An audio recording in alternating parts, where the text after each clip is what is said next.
మాంకాల్ భైరవ్, హరహర మహాదేవ్. పితృదోష నివారణ యంత్రం.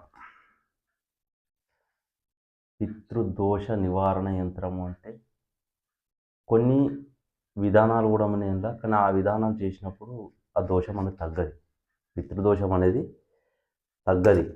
తగ్గనప్పుడు ఇంటికి పితృదోషం పట్టినప్పుడు ఎవరికి పడుతుంది? రక్త సంబంధం ఉన్నదానికి పడుతుంది. రక్త సంబంధం ఎవరు? కొడుకు కావచ్చు, లేకపోతే వాళ్ళ తండ్రి కావచ్చు, వాళ్ళ తాత కావచ్చు.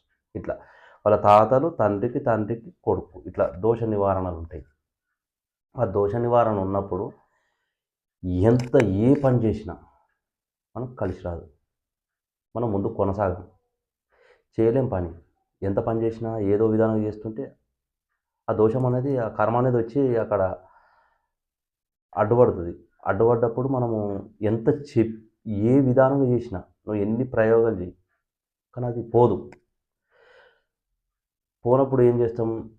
ఎవరి దగ్గరకో పోయి చూయించుకునడమో, ఏదో చేయడమో, దానికి పరిహారం ఏదో చేసినా పోతుంది అని చెప్పడం వరకే ఉంటుంది.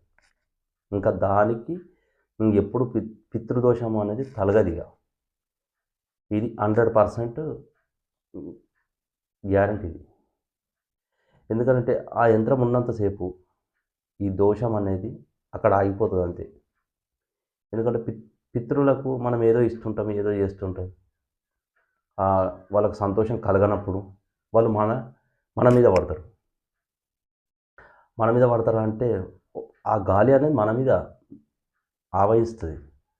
ఆవహించి ముందుకు పోకుండా ఏ పని చేసినా కాదు, తిరిగి ఇంకా కాదు, ఇక పని కాదు అని నిలబడకపోవడమే అంతే. ఇక ఎవరి దగ్గరికి పోయినా కానీ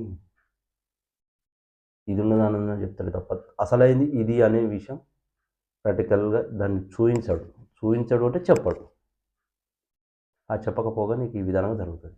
జరిగినప్పుడు ఏంది అన్నప్పుడు నీకు ఏదో కలబడుతుంటుంది. కలబడి భయం వాళ్ళు పితృలు కనబడు.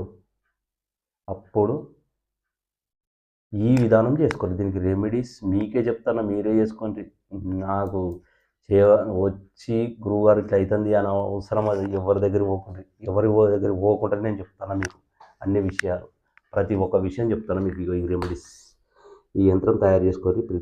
పితృదోష నివారణ యంత్రం మీరే తయారు చేసుకోండి. ఇది ఏ రోజైనా పర్వాలేదు, ఏ రోజైనా మీరు చేసుకోవచ్చు. ఇక్కడ పితృ అన్నప్పుడు ఇక్కడ పేరు రాయండి. ఇక నేను పేరు అని రాయలేదు, ఇక్కడ రాయండి. ఇక్కడ కింద రాయాలి ఎప్పుడు కానీ. ఇక్కడ పేరు రాసి, వాళ్ళ పేరు ఏం పేరు అనేది రాసి, దానికి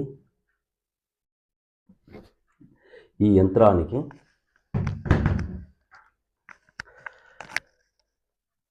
ఎర్ర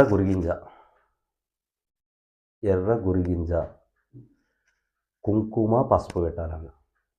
కుంకుమ పసుపు పెట్టి దాన్ని ధూపము అంటే ఏదైనా ధూపం ఇవ్వండి, లేదా 2 అగరబస్తీలు చూపించి ఫలానా అని చెప్పి కట్టేయండి. అది ఆ యంత్రంలో బంధించినట్టు. ఆ పితృ పేరు ఉన్న ఏదైతుందో అది అక్కడ బంధించబడతాడు. ఇక రాడు ఇక మీదికి. ఆ దోషం అనేది ఇక ఆయన కట్టేసామంటే ఇక పైకి ఇక ఇంట్లో తిరుగుడు, ఈ వీరి మీదకి ఎవరి మీద తిరగడు. ఆ పితృదోష నివారణ ఎవరైతే ఉంటారో రక్త సంబంధానికి సంబంధించిన వ్యక్తి మాత్రమే చేసుకోవాల్సిన రెమెడీస్ ఇది. చాలా అద్భుతంగా పనిచేస్తుంది. మీకు ఎక్కడైనా డౌట్ వస్తే కింద కాల్కు ఫోన్ చేయండి, నేను చెప్తా. రావాల్సిన అవసరం లేదు, నేను మీకు మాత్రం చెప్తాను ఏ విధంగా చేసుకోవాలని. హరహర మహాదేవ్, జై Mankal Bhairav. Like, share, subscribe.